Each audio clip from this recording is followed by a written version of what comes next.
guys, welcome to my channel. If you're new here, please subscribe to my channel. So for today's video, it's going to be like a watch me work preparation, how I prep my nails for, as you can see, like the cuticles are really bad. And then I'm also going to show you some 3D work. So I really didn't put any clips of me actually doing acrylic, not a lot of them. So at the beginning of the video, sorry guys, can't think, I'm going to show you in real time like what I'm doing. I will be linking all the products that I used in the description box down below. So with when you have this type of client, where this one, she is a nail biter. She bites the skin around the nail plate. As you can see, her skin is a little bit thicker, but it's still fragile because she does bite them. So when you're doing this, you want to be very gentle. And then as you can see, she really doesn't have any extended nail beds and things like that, or extended nail beds.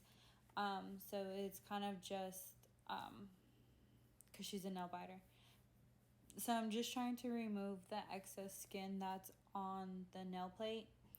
And I'm trying to lift up that cuticle area so that way it's not stuck. And again, you want to take your time because your client, you can cause your client to bleed. Sorry guys, it's not focusing. But I wish it would focus so you could see like in that corner.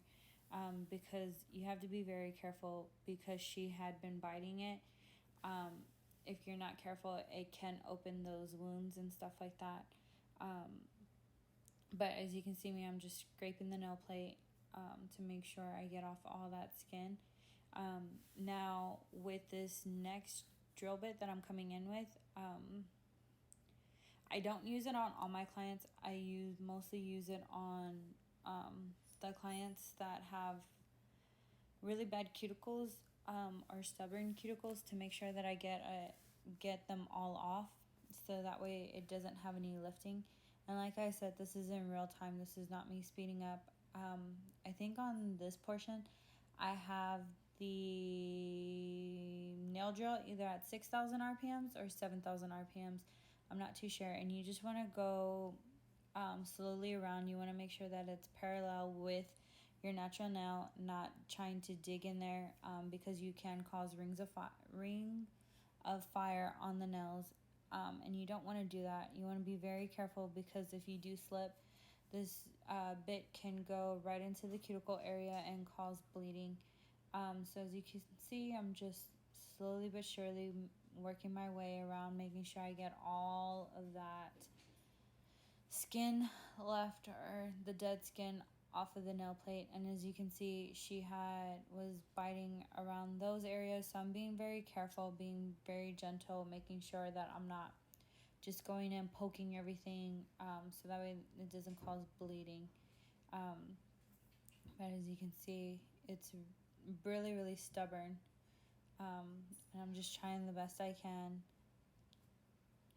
to get all of that skin off.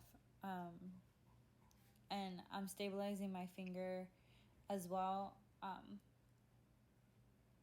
as you can see right there, so that way, and I'm holding her nail, that way she doesn't move, because again, if she does move or I move, I can slip and go into the cuticle area and cause her to start bleeding, and then at that point, it's gonna burn, or they can become allergic to the monomer.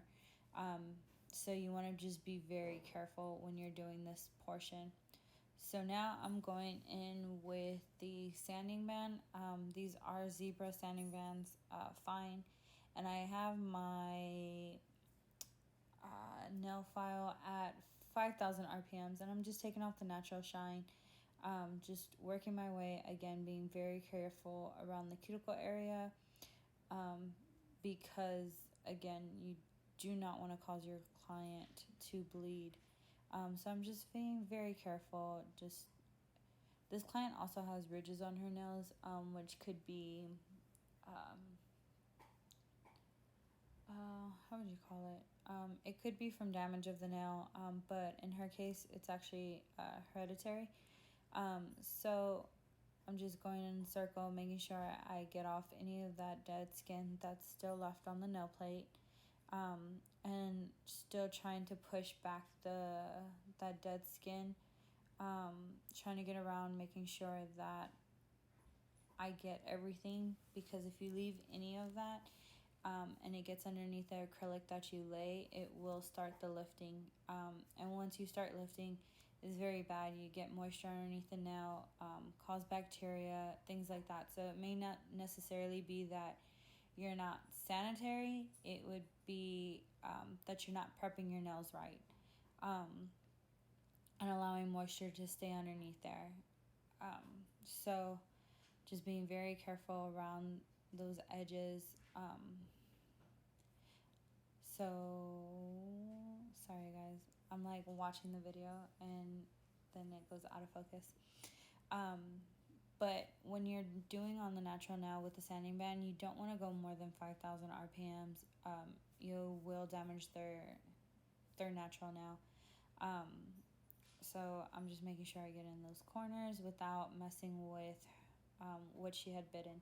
So this is what it looks like before I go in with the cuticle nippers. A lot of people do not like to use cuticle nippers. They're afraid to cut their client. When I went to school, we were taught that we needed to use cuticle nippers. That's part of our service. So as you can see, I'm just making sure I get all of that dead skin around, and then me going in with that cuticle bit, the pointy one, allowed me to lift up the skin from the nail, and I was able to get this. So as you can see, you want to make sure that you're only cutting what is light. It looks kind of like whitish or whatever. You want to make sure that you only cut that, because that is not living skin. Anything lower that you see has a different color, that is all living skin. So if you do cut that, your client will start bleeding. As you can see, like her cuticle area is a little bit tougher, but when you go towards the living skin, if you cut it, your client will bleed. Doesn't matter if they have tough skin or not. So I'm just being very careful. It's better to take off a little bit than it is to take off a lot, because once you cut it and it starts bleeding, that's kind of it. Your client's not going to be too happy with you. So I am just picking slowly but surely at them. So as you can see, she had a lot of cuticles, and I'm glad I was able to make this video so y'all could see how I prep my nails when they have cuticles, really bad cuticles. So here I'm just showing you what it looks like after I've already cut all the cuticles. It's a dramatic change of before and after. So I didn't show y'all how I put on the nail tips. I didn't show y'all how I shaped them. I didn't want this video to be super long. I've already prepped them with C&D primer and Young Nails Protein Bond. I'm going in with a Glam and Glitz Doe Deer. Yeah, that's what the color is, Doe Deer. And this color was extremely annoying to work with. I know it doesn't seem like it. It was that hard to work with. Now here I've already fast forward, because again, I was telling y'all, this is not what I kind of wanted the video to be about. But it was very chalky underneath the layer of this light layer. It was a darker layer, and it was just horrible. I ended up putting too much product on this nail. because I forgot I was actually going to put glitter on it, and I was just like, oh my god. It was just horrible at this point. So I'm just trying to fix. See, I went in with more, and I forgot that I didn't need all of this product. So I didn't put it in there, but I went back in and I filed down the bulk of it, just because I didn't need all of that product on that particular nail. So I just get a good amount of acrylic and just place it there and allow gravity to help me work everything down. Making sure my brush is not too wet and not too dry, because if it's too dry, all the acrylic will stick through there. And like I was saying, this one was very, very difficult to work with. So just keep that in mind. If you did like this color, I wouldn't recommend. I do like Glam and Glitz, but this one was just very, very chalky. There's some of them that are very chalky and very hard to work with. This was just one of them. So I'm going in with a smaller bead around the cuticle area, and I'm just patting, making sure it doesn't flood the cuticle area. So I'm just patting, and I don't have to worry about the structure of the nail, because I am going to go in with and encapsulate with clear, or put clear on top, clear acrylic on top. So I really don't have to worry about that. And I'm sorry guys, I'm not in frame in some of these. I try to move her hand so you can kind of see what I'm doing. But again, like I said, this one I wasn't worried about how I just needed thin, because I was going to put glitter on top of this. So I put glitter on the pinky, the middle finger, and the thumb. Sorry guys, I'm like really, really sleepy. I've been doing nails all day today. So now I'm going in on the pointer finger, and this one I do make a little bit thicker because I'm not going to add glitter to it. So as you can see, I don't go all the way to the cuticle area. Her nails are very little, so I'm able to get all of almost all of the whole nail with one like simple swipe. And then I just go in with a smaller bead around the cuticle area, only because I do not want to flood the whole cuticle. And like I said, it was chalky, so I didn't want to do it all in one bead, because this one was a pain in the butt to work with. In the video that I'm watching it doesn't look like it's a pain in the butt, like the color's not changing. But in real life, it was a pain in the butt. And then I end up going in with another one, because I'm like, okay, well, let's go ahead and try to build the apex with this. I didn't think I was going to put clear acrylic on it, but I ended up doing that, because when I encapsulate the glitter, I'm like, well, I kind of need it a little bit thicker to match the other nails.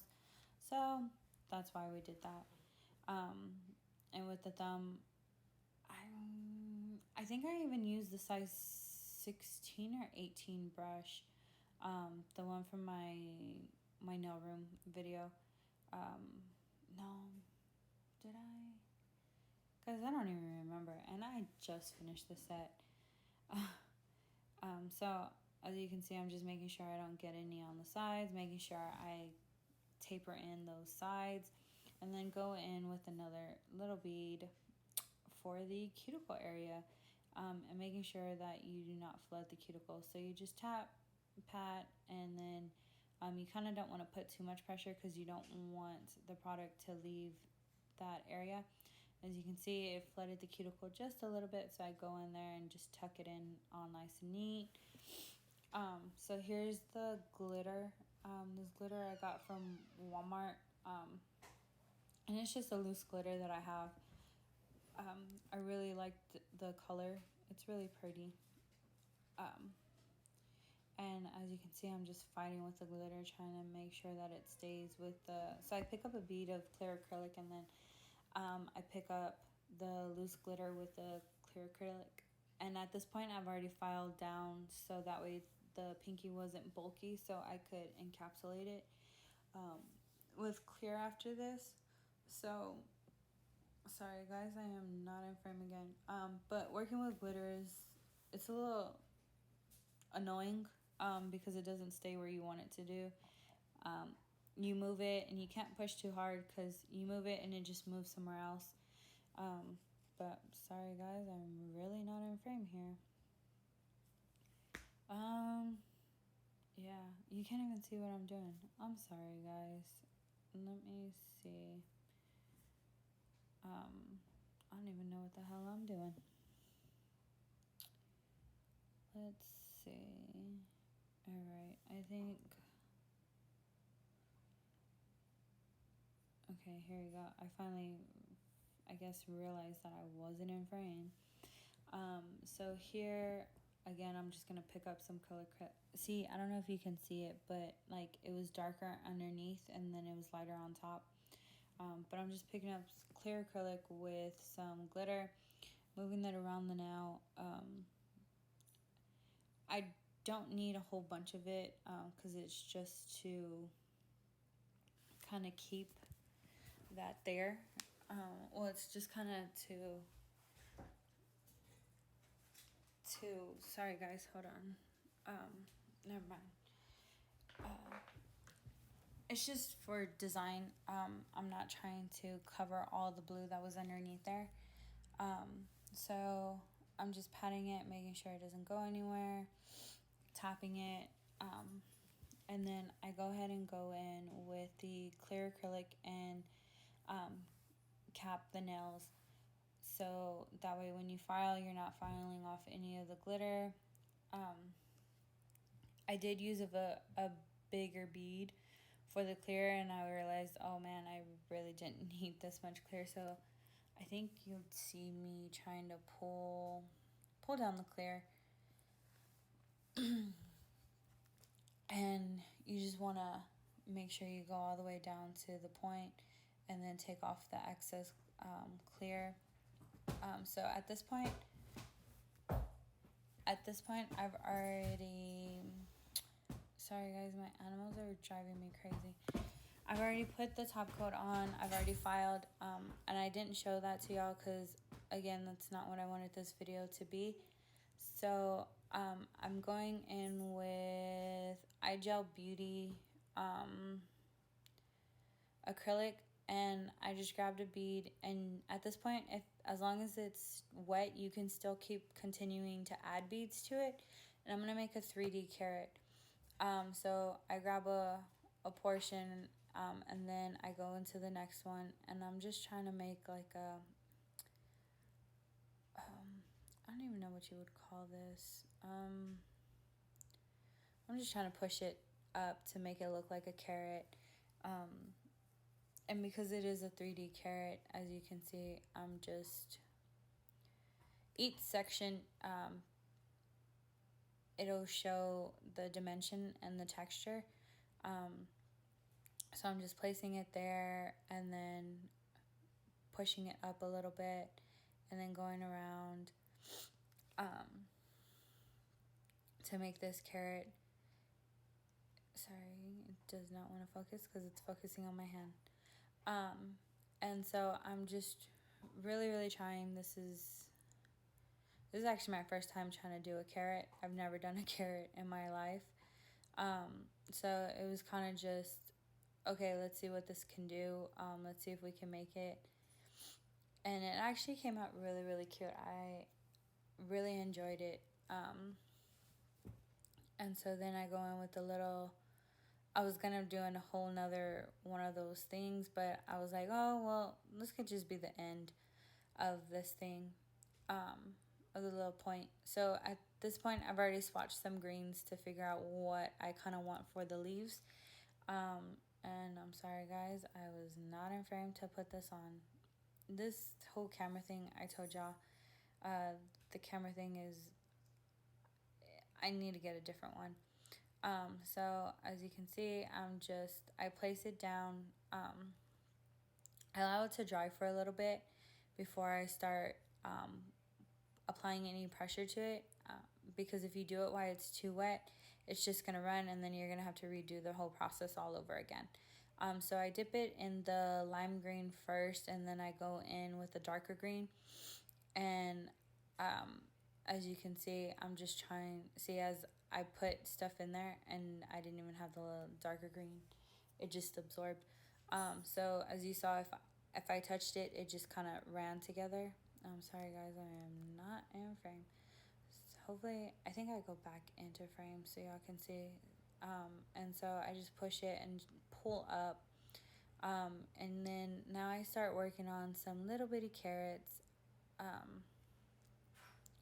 These things were so cute. Um, I recommend top coating it first so that way you're not having to go around all of these 3D things. Because if you top coat after and you put top coat on there, you won't see any of the dimension that you just put in there, like all the textures. Like I just put those little lines in there to show for the carrots. You wouldn't be able to see that if you put glossy on there. Now keep in mind, if your clients are hairdressers or anything like that, I would recommend you to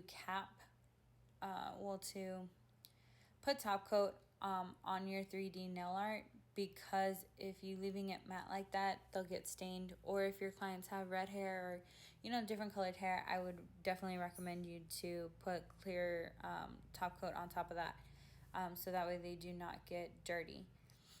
So I'm just trying to make a carrot, put in my indentions, bring it to the point, and then I go in again with the smallest amount of green to make those little bitty leaf thingies. And you want to let it dry for a little bit, so that's why I went ahead and put a ball there, and then I put the other ball there. And then that was actually almost enough time, like a perfect amount of time to make my leaf. And again, I go out of frame, sorry guys. Then after that dried, I went ahead and went in with the Mia's Secret French white or something like that, and I'm making a flower. And so you want to just grab like a smaller bead and then just push in the middle. So as you can see, I put a bead right there, and then I end up putting another bead next to it, so that way by the time I get to the other bead, it's kind of already dry and I'm not fighting with it trying to put indentions in there. So as long as your bead is still wet, you can still manipulate it and move it around and stuff like that. And so you kind of just you really just have to practice with it and figure out what works best for you. Once I pick up the bead, I pick it up and then I dry the back of my brush on the paper towel. And as you can see here, I put two beads right next to each other, and this was like the worst mistake ever. They started running together, so it was really, really hard. But I ended up just working with it. You just gotta work with it. Just keep going. And as you can see, I was out of frame because I needed to pull her nail. Don't be afraid to move your client's hand wherever you need it to go. And then I just I grab some yellow, and then I end up putting a little circle in there. And these nails came out so cute. So I'm just gonna add two more petals at the bottom so it can be like a little flower, and then add a little bit of yellow to it. But this is already going to be the video. I only recorded one hand for time's sake. But if you did like this video, please give it a thumbs up. Please subscribe to my channel, guys. And thank you for watching. I know this one I talked the whole damn video, but I wanted to show y'all how to do nail bitting hands and how to do some 3D nail art, and just practice with it. So as you can see with this yellow, that's kind of like it. I think I did like too big of a bead, and now I gotta fight with it, and that's fine.